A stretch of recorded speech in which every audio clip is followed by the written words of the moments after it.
not stagnant, right? We're going to evolve, we're going to grow. And as we evolve and grow, sometimes our communities may shift.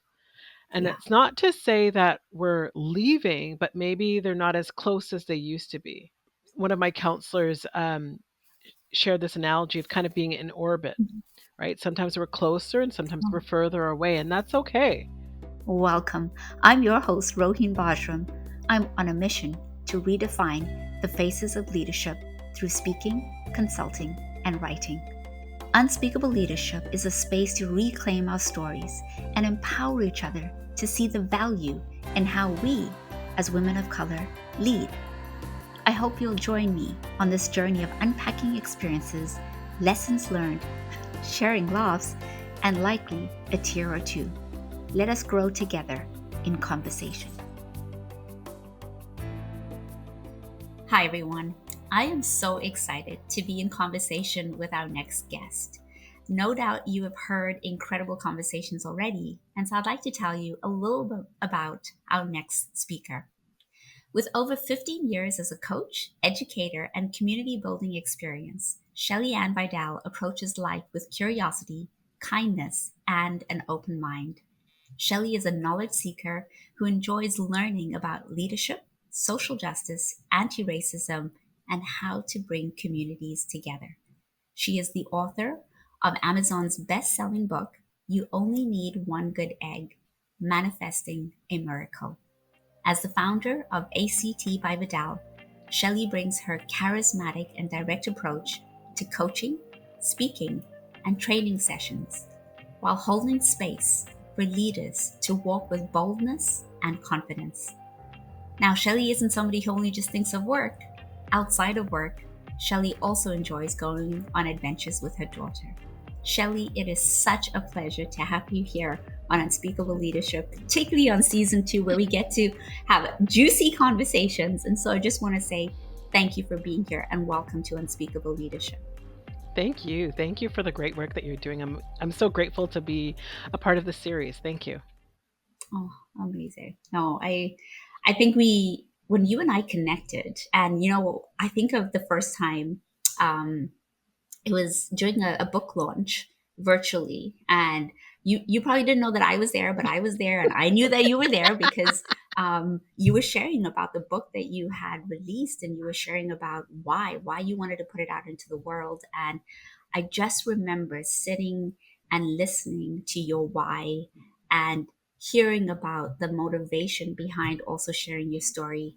And there was a little message within me that said, I hope I get to have her on Unspeakable Leadership. And so fast forward many, many months later, not only have we seen each other multiple times since then, but this gets to be manifested as well, just like how you manifested your book. So I just wanted to acknowledge a huge, huge, deep gratitude that this is actually happening in real time. I love it. I'm here for all of it. Thank you so much. Which, I love it. I it love kind of reminds me of that idea of like sometimes we're doing things in the world and we're just kind of in motion and we don't even realize who's watching us, right? Who's there? Who's part of the audience that we're not Yes. even aware of who's in the audience. And so I thank you for sharing what you shared about seeing me in that virtual book launch. Thank you. No, thank you. And that is a good reminder. Sometimes, yeah, we can be in our own presence without realizing our presence is making a difference in other people's presence. I love that. I would love to get us started on a conversation that is, in my opinion, not only necessary, but really deeply meaningful. As I think about a lot of what is happening in the world today, and particularly around the leadership that women of color and racialized women bring. And so, to begin, I'd just love to hear from you, Shelley. Can you tell us a little about your leadership journey? What has that looked like, and where are you now?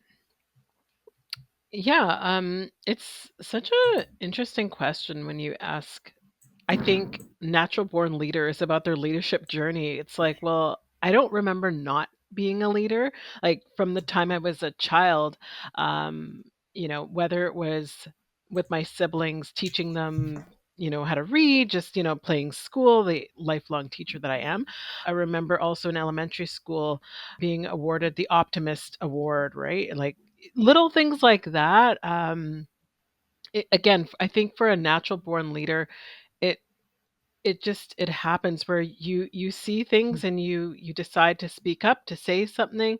Mm, You see someone who needs assistance, you're there to support them. So again, I don't know if there was a pivotal moment where I was like, "Oh, I'm a leader," right? Like, I think there's just been instances throughout my life, from a young age to kind of adolescence, as a um, young adult, where I've been able to assert myself and take the mm. lead.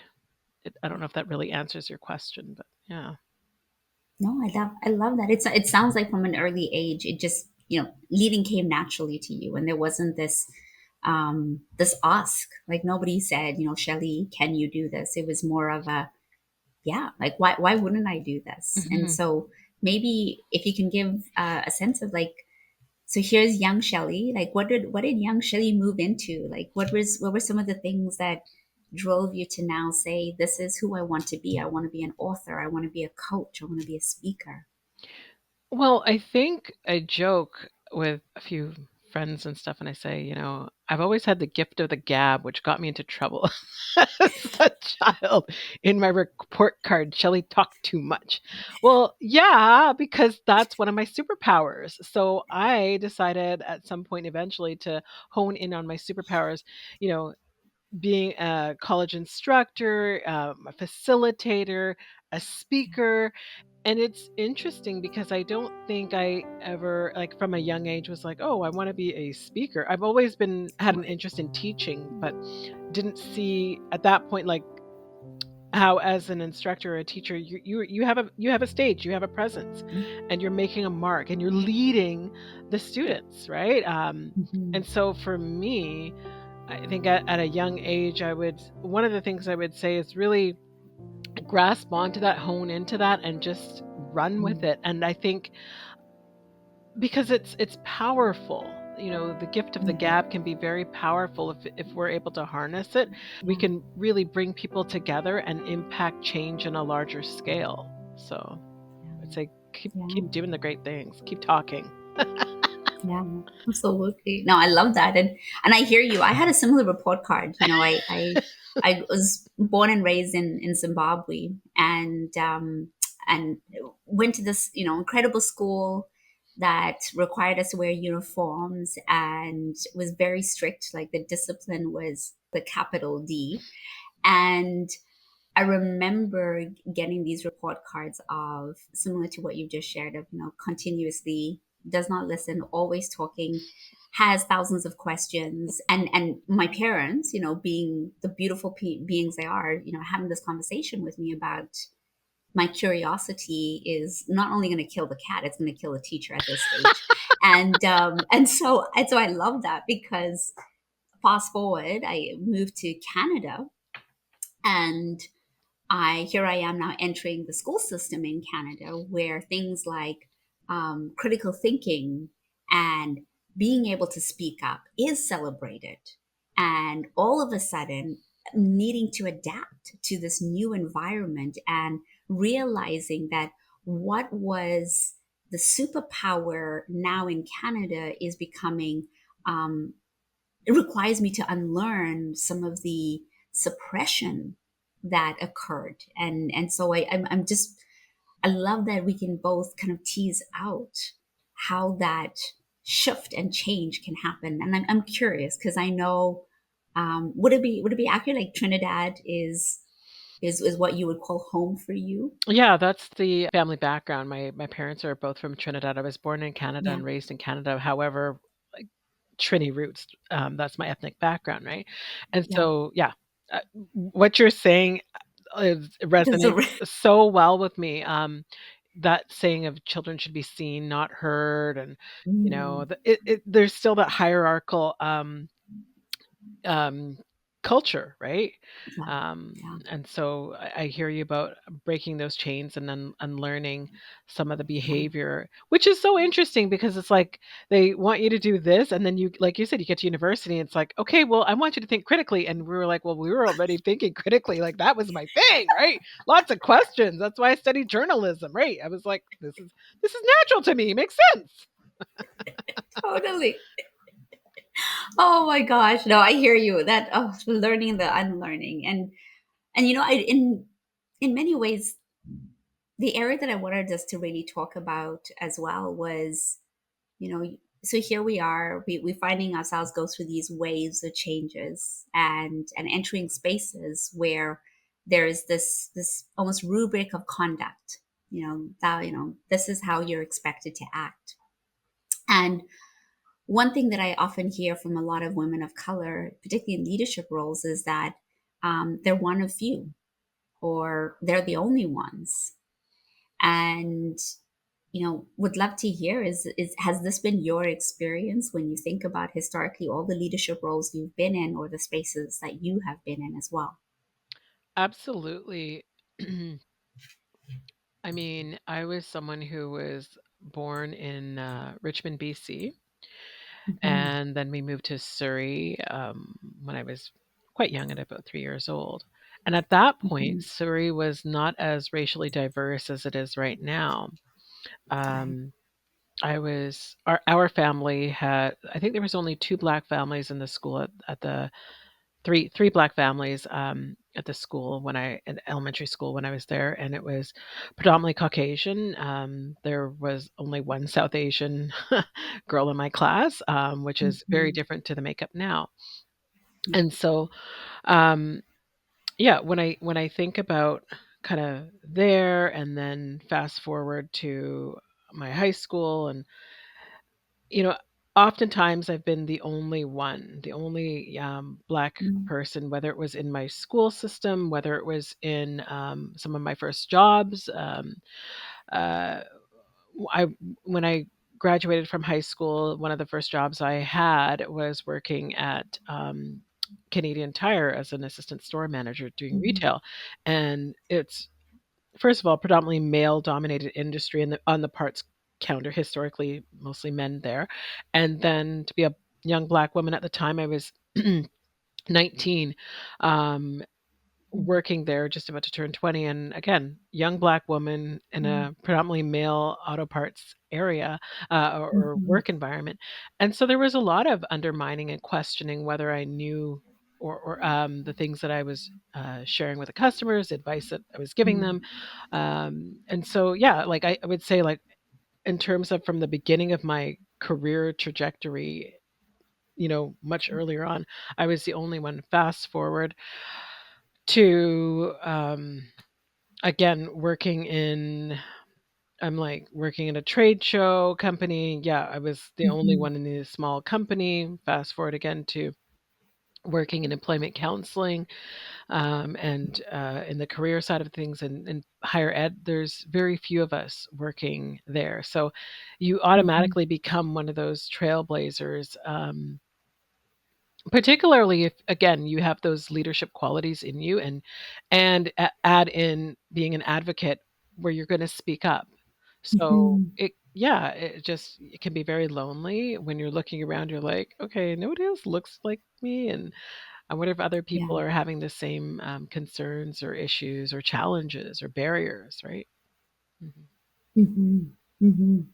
No, thank you, Shelley, for taking us through kind of that trajectory of being the only one, and in many ways, like, standing out, even if you don't mean to stand out. Like it just then ends up naturally happening.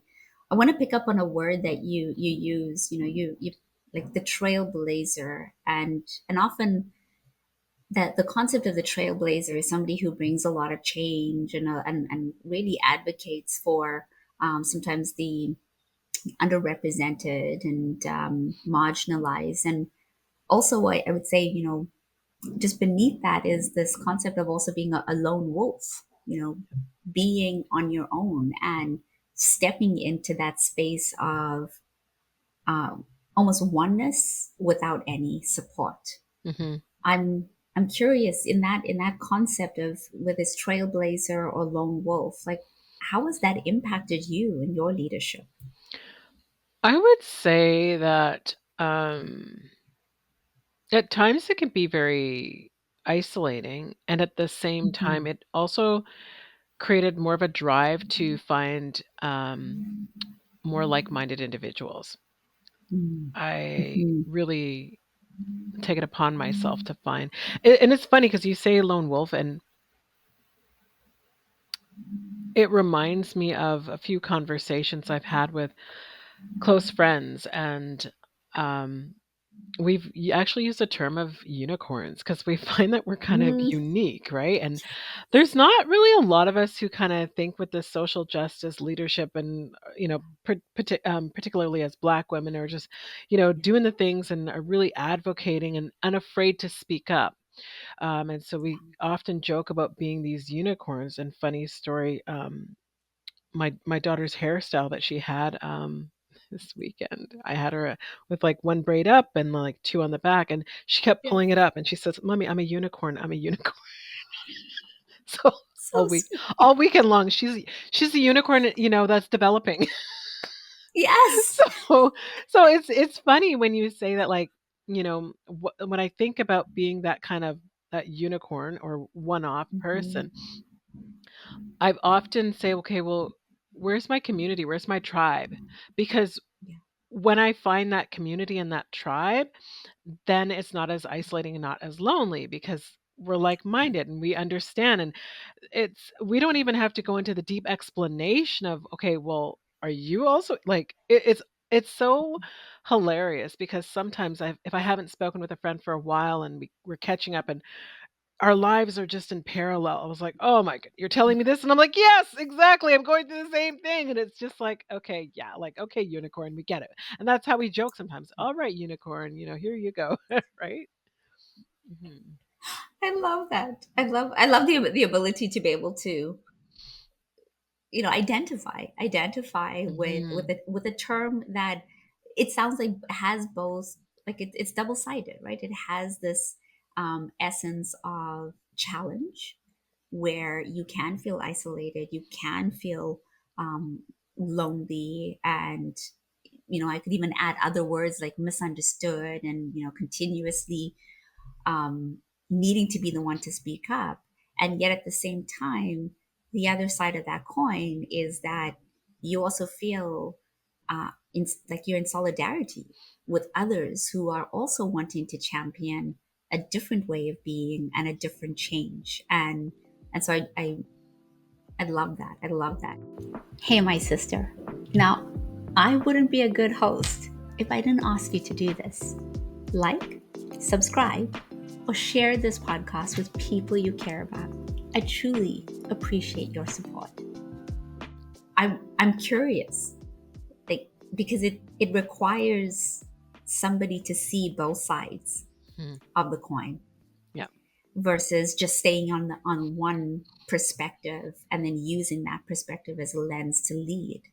So Mhm. how have you been able to sort of see this lone wolf unicorn as being so multidimensional and having these two sides versus just one? I think that it's interesting because when I think of a wolf, I think, sometimes we have that vision of that wolf that's in that kind of, when they get hungry, it's like go time, like their teeth are growling and this and that and the other, and it's like, Yeah. "Ah." And I think when I think of the unicorn, I think of it almost as, I think of a unicorn as graceful and powerful and rarely seen. And Yeah. when we are seen, like truly seen for the beauty that we have, people are in awe. And so Mhm. when I'm around other it's so funny we're talking about unicorns, but yeah, like, like I feel like I'm seen. I feel like I'm heard. I feel like I'm understood. And so that idea of understanding when I'm kind of not really within communities, sometimes Mhm. you're just on. You just go. It's like we got to get Yeah. things done. Here we go. Here we are. And at the same time realizing the importance of kind of taking a step back to replenish our energy. And again, I Yeah. have this image of a unicorn just kind of sipping water by a pond or, Mhm. eating grass, just kind of just in the zone quietly, taking time. And I Mhm. think that's that self-care component that's fuels the energy to do that work of galloping and, Yeah.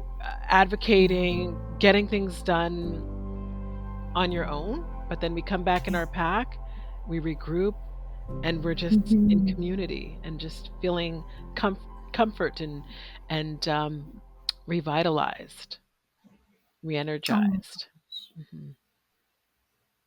I love that imagery that you're creating for us, Shelley, because and somebody who's listening is probably like, whoa, they are really going on this visual imagery. But anyone who's listening or watching, like, bear with us here. We are having a phenomenal conversation. We are, We absolutely. are.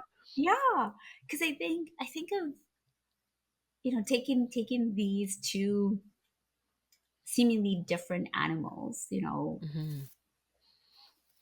to to be able to say, as a like instinctively a wolf does feel more comfortable in a pack. Like that's how Absolutely. they survive, Yep. that's how they thrive, Yep. that's how they do well. And so I can't help but like reflect on what you just shared, which is, in the spaces where we're not seen, where we're not perhaps celebrated or valued the way Mhm. that we are as women of color, then it feels like we're the lone wolf. Yeah. It feels like we're on our own. Mhm.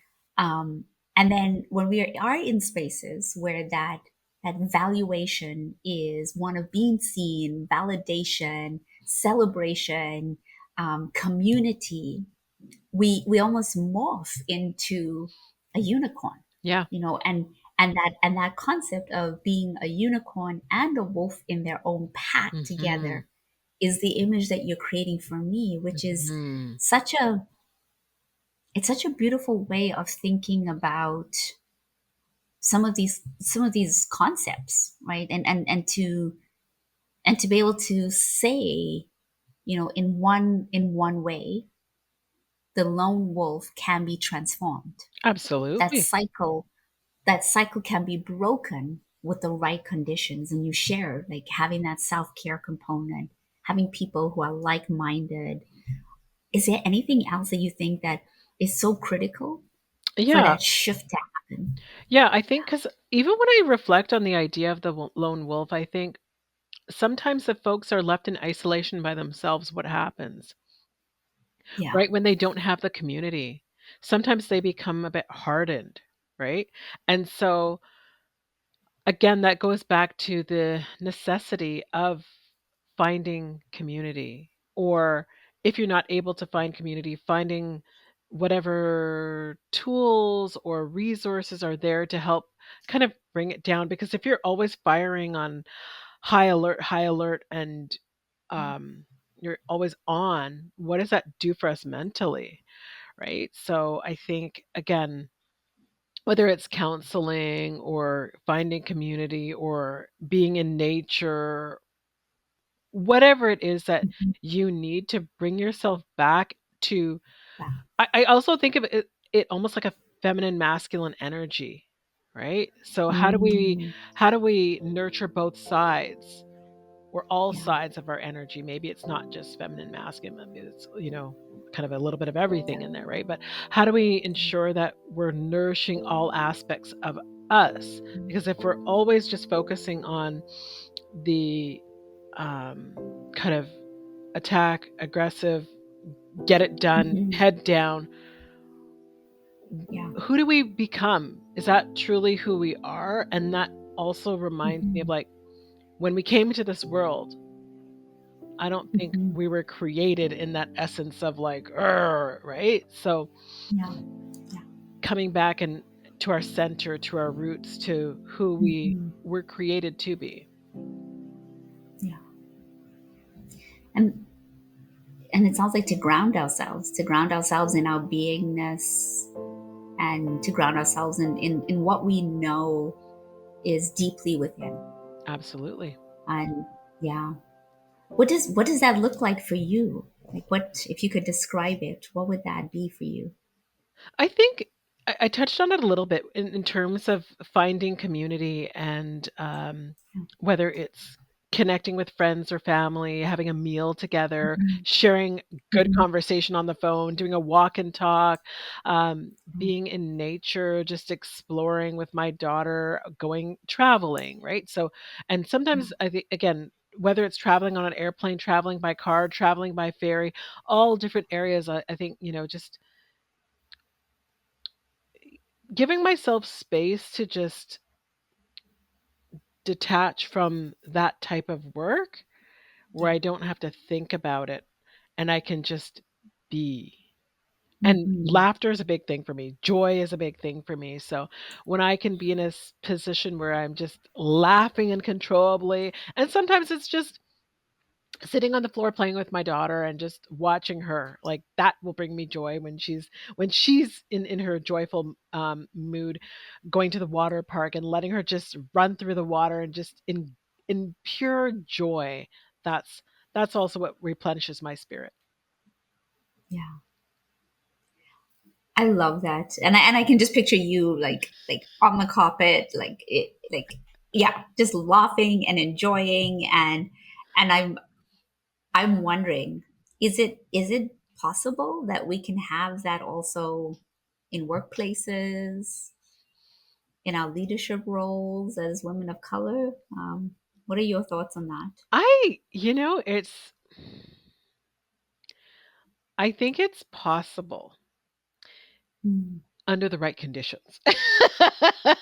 Of course, right? So I think, again, when I show up for a Yeah. talk or a presentation or facilitation, I try to bring my authentic self to the room. And that's like I'm silly, I'm funny, I'm playful. Um and at other moments I can be really serious, and so I think that can happen in the workplace because there's a time and a place, and sometimes I use my playful humor to kind of de-escalate situations, right? And again, if we're able to find folks within our workspace that we feel comfortable enough with, then we can Mhm. have that sidebar at in the lunchroom or in someone's office, my office, their office, and we can just decompress, laugh, and just have a moment. And sometimes that's all we need is take a minute, right? Or some people just might wanna jump on some social media to give them a moment of just humor and fun, right? Whatever kinda just feels right. But I think it is possible to have it at work. It's not as easy, but I think it is Mhm. possible. Yeah, yeah, and it does, and like you said, it does require this level of courage to let go, right? To let go of people's expectations, to let go of what's deemed in some cases professional or normal, and to redefine those words according to your level of beingness. I I love our conversation, and I would love to hear from you. We have a range of listeners, Shelley. These are racialized women who are starting their leadership journey. In some cases, they're well into their leadership journey, and we've been talking about, the concept of the lone wolf and now the unicorn. What advice would you give them as they think about putting some steps in place for them to really expand their beingness and break the cycle of being on their own? I mean, it's interesting because the easy answer is find a community, find your people, find your like-minded unicorns so that when you're going through the challenging times, you've got a community to help re-energize you and to just not just re-energize you, but just help you kind of normalize. what you're experiencing so you don't feel like, is it just me? Right? Hmm. Yeah, I appreciate that, and I will say, as somebody who learned this the hard way, like I did feel. I remember my first one of my first leadership roles um, was one in which I was in the team, and I was moving from being a peer into the supervisor role. And anyone who has had that experience will likely know that that's a tough transition, especially when you have established such close, phenomenal relationships with your peers. And now you have to almost renegotiate the relationship. Yeah. And some people are willing to renegotiate the relationship and others aren't. Hmm. And I think about what you just shared, which is in that moment I knew that the community I created with my team, Hmm. being there as people who I could be, um, true and authentic with and share, that I had to now shift that sharing in a very different way and then find my own sense of community in a leadership role. And so I just want to give that perspective to say, being able to find people who can support you and uplift you and also hold some truths is critical, and I appreciate that piece of advice that you've shared with our listeners and those who are watching as well. I mean, I just wanted to like touch on what you're saying because again, I think like what you said is so pivotal. We're not stagnant, right? We're gonna evolve, we're gonna grow. And as we evolve and grow, sometimes our communities may shift. And Yeah, it's not to say that we're leaving, but maybe they're not as close as they used to be, right? So we're kind of, yeah. one of my counselors shared this analogy of kind of being in orbit, Mhm. right? Sometimes we're closer and sometimes we're Oh, further away, and that's okay, right? So I just yeah. wanted to share that little piece as you were speaking about that because it just Mm. really resonates with me. Hmm. Yeah. And likewise, the orbit resonates with me. Like it's such a beautiful imagery, and I love that you bring imagery into our conversation because I think it highlights such a richness to seeing the world in a beautiful and multidimensional way. We've been talking about a topic that is so huge that the time that we have is not going to probably do it as much justice, because there's also some hard emotions attached to feeling like you're the lone wolf, to feeling like you're the only one. So I'm going to end our time on perhaps something that's a little bit more lighter and in line with just your general aura. And so I have two last questions. Sure.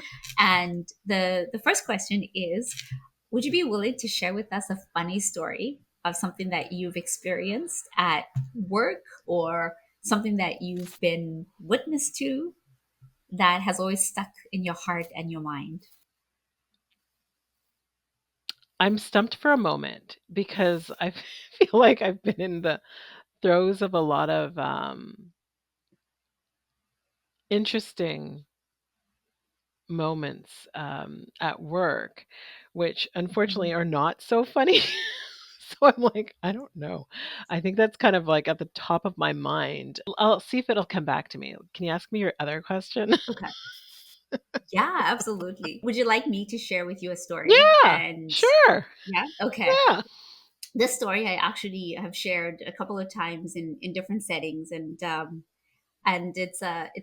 it's one that was funny in the moment, but the moment after the moment, let's just say. Mm, So this was this happened right after the pandemic, and when I say after, it was really at the time that we could return to work and go back to buildings and so forth. And I went back to a different job in a different building, so I was brand new. Not a whole lot of people knew me, and first week back in this office, I was getting to know the layout of the office and where to go.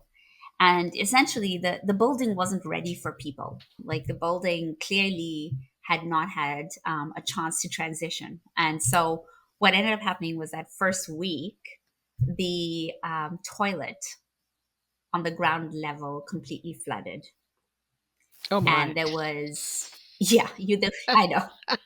There was you know what everywhere, let's just say. Okay. And we felt like it was terrible. Like it was a Yeah. horrible experience. Yeah. Thankfully, they got people to come in, clean everything up, and so forth. And on the Friday of this first week back, I am coming out of my office, and there's this beautiful long corridor, and I'm walking towards the exit of this corridor.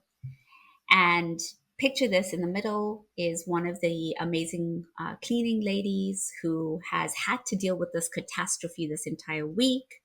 And just the look on her face alone just shows you how much she's done for the week. Mhm. And then there's this individual who is walking towards me. Mhm. And we're walking towards the corridor, and this person says to the lady, "Thank you so much for your work." And then proceeds to walk and says to me, "And thank you for also cleaning up." And I walk past, and there's this moment where, like, you do the double take and Mhm. the oh my gosh, did that just happen? Mhm. And I remember thinking to myself in that split second, I could I could say something, Mhm. or I could just do the best and the easiest thing. And what I ended up saying was like, "Thanks." And they continued, and I continued. Mhm. And I remember laughing hysterically Mhm. because I thought to myself, wow, the only reason I could be in that building, and this building happened to be a very sort of prominent building for prominent individuals, and, Mhm. putting as many quotations on that as possible, Mhm. but that the only reason I could be in that building was to be the cleaning lady, Mm. that I couldn't be there as a leader or as a staff member. Um, and so I hear you. Yeah. Sometimes the funny stories at work are not the ones that are going to get us on stages where we'll be the best Ah. comedian,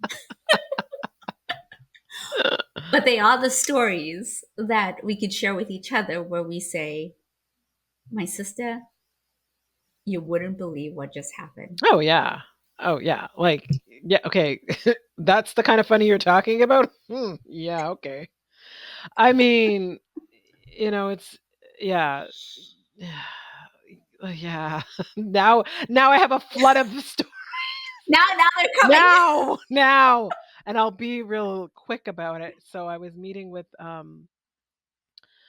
have my profile picture on my like Microsoft, you know, Outlook and all that stuff. So in the picture, I have my hair in braids, and I met with Mhm. a colleague to discuss an issue that they were having on Zoom, and they were like, Yeah. "Oh, your hair is so different, right?" Like, hmm, I Mhm. almost didn't recognize you. I said, "Okay."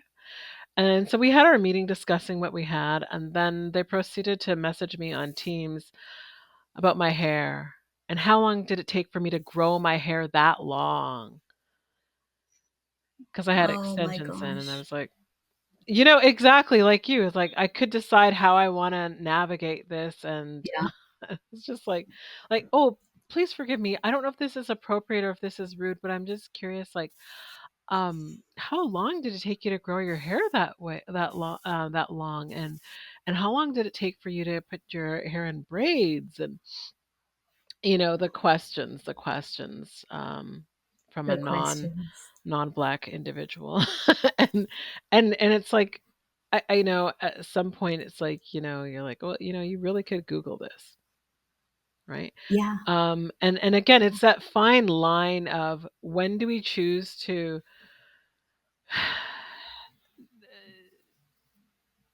respond in a wholesome explanation, like educating them, or at some point, like, do we have the energy? Like, it's all about energy. Do I have the energy and capacity to entertain you today? Yes or no?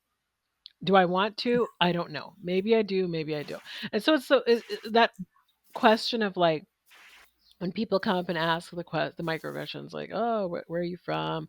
Can I touch your hair?" Or just think that Yeah. they can just come up to you and touch your hair, and, "Oh my gosh, did you cut your hair? It's so short." "No, it's just curly today." Like, all the questions on hair. I hear you. And, it's never ending, and Oh, it's funny because it's about how much energy do I how much energy do I have within me to respond? yeah, yeah. And I'm glad that you are raising that question for us to reflect on, because not every experience, not every question, not every statement deserves Mhm. a response. Yeah. And yeah, and so I think so much of even what you were sharing earlier about being in community is also for us to think about being in community for ourselves, Yeah. where we might even need to say to ourselves, you know what, you don't need to deal with this. You don't need to be the one to educate, um, and perhaps just protect our peace at the same time. So, Absolutely, and if just like one little caveat there, I think the beauty of being in community is sometimes when microaggressions or those comments come to us, we're in shock. We're in a state of shock. Like, did that person really say that? Like, what yeah. is happening? And so, by being in Mhm. community, we can also think and share, like, how would you navigate this? How did you navigate that? So that we're Yeah. actually prepared.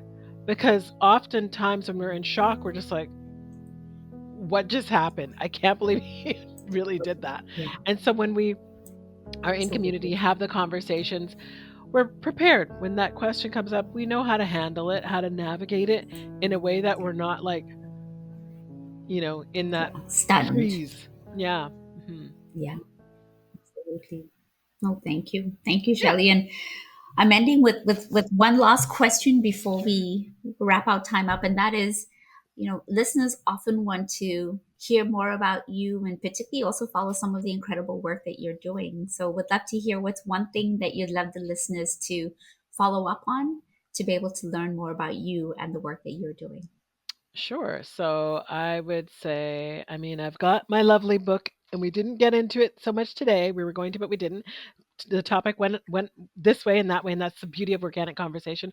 But my book that you mentioned is "You Only Need One Good Egg: Manifesting a Miracle." So this is really I find it's a great read. It's only like a 2-hour read, and it's on Amazon, as you mentioned earlier. For those folks who are in that career journey, maybe thinking about starting a family and they want to start a family, this is a great book to hear about my journey to parenthood and how I led that for myself. You can follow me on Instagram, Act by Vidal, and check me out on LinkedIn as well. I'm there posting little bits here and there so folks can know what's going on. Thank you. Amazing. Thank you, Shelley. And we will absolutely share all of the links in the show notes so that everyone can be able to quickly access all of the incredible information, as well as definitely check out your book on Amazon. Shelley, it's such a pleasure to be in conversation with you. Thank you for sharing. And I hear you. I don't know how time goes by so fast. And I feel like we could have had another hour together.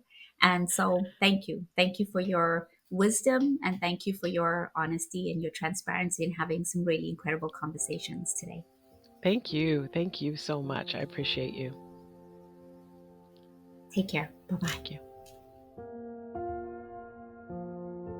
Paradoxes and contradictions often come up in conversations about leadership. Today, we explored two: the lone wolf and the unicorn, as cycles, not only to break, but to redefine. Now, I know not everyone will find these terms appealing. You might even question, are these not just different labels superimposed on racialized women to be more than they need to be? The meaning you make is valid. The choice you choose, I truly accept. The changes you move forward with, well, that's what I'm excited to know more about. Here's the thing: when you are one of few or one of the only leading in spaces where your leadership is seen as different, this can sometimes breed isolation and a sense of detachment.